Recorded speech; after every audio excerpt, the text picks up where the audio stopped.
before I even touched the ball. Just monkey chance. But in my head, I'm thinking, nah, man, they must be beatboxing or something. Like, I've never heard this before. So it can't be that.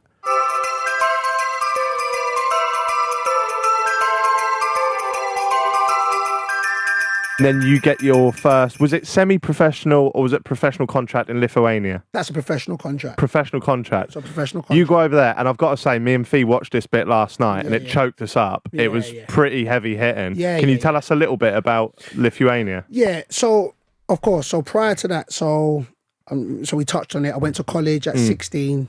So I graduated at 17. So then from 17 to 18, so that year, I was doing trials, going from different places, and I was still here. Is this all in the UK? It's all in the UK. Yeah. So then I was given a trial at Watford, and it was only meant to be like a 3-week trial. Ended up being an 8-month because like managers kept on changing. So then I just been there. So, you know, you just go there, and I was just one of the boys, but I wasn't signed to them. So anyway, cut long story short, they said, look, we're not going to sign you. So I'm 18 at this time. But while I was there, I'd met my agent at the time, who's married to a Lithuanian. The president came over, watched the game at Watford, said, look, you know what, we like you, come over for a trial. So I was like, cool, went over. In my head, I'm just thinking, look, I'm not going to sign, but if I go out there and a club in Europe want me, it'll make me look more favourable over here. So this is how I'm thinking. Well, because you've got that on your CV. Because I've got that out there saying, so when I'm going to bargain with clubs, I'm like, but listen, a team in Europe want to sign me. Yeah. So I remember going out there, 18, they was like, look, we don't even use banks. We'll pay you cash, brown paper bags. This side was, How big was this club in terms of? So how the best way for me to describe it, so let's look at the Scottish League. Yeah. So it's probably like the Scottish League, and they had like 3 to 4 big clubs at that time. So there was FK Atlantis, who were there, so we had like a Rangers and Celtic, and that was Vilnius and can't remember the other one. But Vilnius is the capital, isn't it? Vilnius is the capital, but they're the ones who played because they won it all the time. They was always in the Premier League of the Champions League, so they played Champions League. And then FK Atlantis was probably like the 3rd biggest team at there. So it was like, I'd say it was like the Scottish Premier League. It was like that. Then you had like 4 or 5 teams that just kind of made up the league. Not trying to disrespect the Scottish League, but you know what I mean. Yeah. So went out there, and then it was like, all right, cool. So I remember I went out there in early September, showed me the facilities, and it was top notch. I won't even knock all that. It was top notch. But I came back thinking, listen, I'm not going to go out there. Like, I'm going to play here. This is where I want to play. But anyway, cut long story short, nothing happened. So they said, look, we want you to come back again in April. So anyway, I went out there, and they put a 3-year contract on the table. And I remember after a while thinking, right, if nothing's going to happen here, well, they're going to pay me. Yeah. You know what I'm saying? They're going to pay me money to do something that I'll do for free. And that's the first time in your life you've been offered money to do that. First time been offered money. Yeah. And when I was like, so I'm going to play what I love to do. You know what I'm saying? So I was like, all right, cool. So I went out there, and I'm going back 22 years ago. So it's mad because, like I said, I was raised in Dawston, went to Highbury Grove, Metropolitan, all of that. And at 18 at the time, like I'd never experienced racial abuse. So that didn't come into my mind. So I didn't think about not enjoying the food. I didn't think about not understanding the language. I didn't think about just being the only black person there. I didn't think about any of that. Just was like, right, purely football. I'm purely going to go out there and play ball. So cool, got there. And so most people know when you play your pre-season games, you play the lesser team. So we're FK Atlanta, so we play a lesser team. So everybody's standing around the pitch. So game kicks off, monkey chance. So like our strikers start on the side bit. So before I even touch the ball, just monkey chance. But in my head, I'm thinking, nah, man, they must be beatboxing or something. Like, I've never heard this before. So it can't be that. So anyway, game continues to go. Then I get hold of the ball, touch it, monkey chance. And now I know the racism is kicked in. So it's monkey chance. I'm thinking, rah. So then the game goes 5 minutes, and then all of a sudden it starts getting louder. This chant starts getting louder. So I won't go, it's just zigga, zigga, zigga. Shoot the fucking N-word. Zigga, zigga, zigga. So it's just chanting and getting louder and louder and louder. So I'm thinking, what the fuck?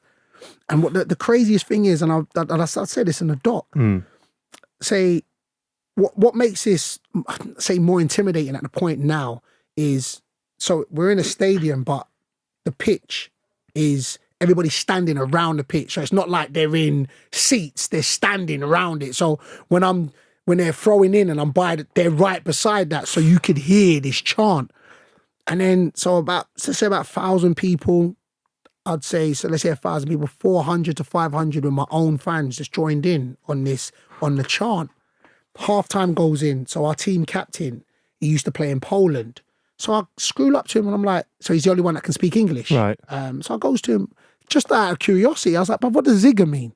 He said, doesn't mean anything. They just rhyme it with the N-word. So I was like, oh, shit.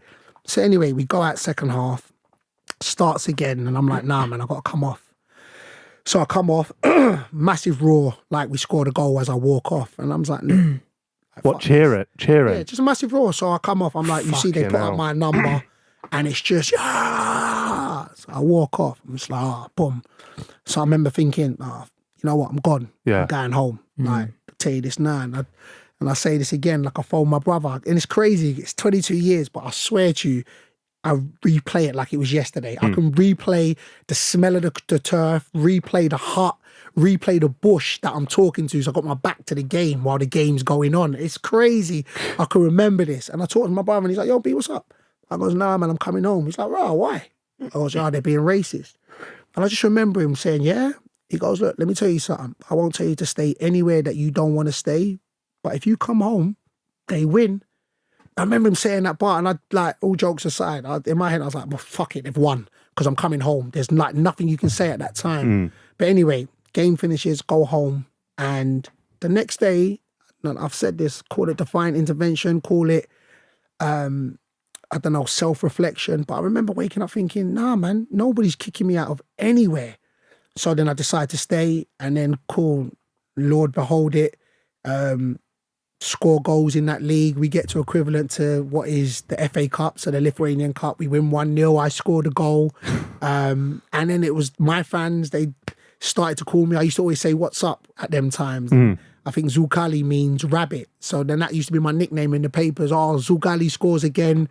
And so my fans took to me, still getting racist abuse from the away fans, but I learned at that time. So anyway, I say that it was the first time when, not that I felt pride in myself, but it was an achievement. Like, we opened up, did the Scissors Cup when Adidas came in, opened up the store, didn't pay in restaurants, didn't pay in cinemas, met the mayor of Clypedo.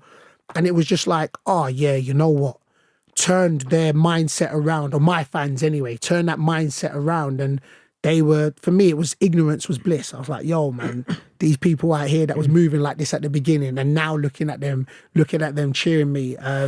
But that was the process of the Lithuanian. So that was the major meat of it. But it's funny because I look back at it now and I do say, of course, I couldn't see the light while I was going through it. But sometimes when you are going through your darkest points, it sets you up for the lightest points later on down in life. And that's what it was. So that was my whole Lithuanian experience. It proper shaped me to, mate, I bet, to the person I am. I can't even begin to imagine how that must feel. Like, how did you, that second game you go back out, how do you have the fucking bottle to go out there and do that? Do you know what it was? So I remember it was a mind shift, and it was the mind shift of being like, nah, man, fuck it. I came out here to play ball. Like, I don't know you guys.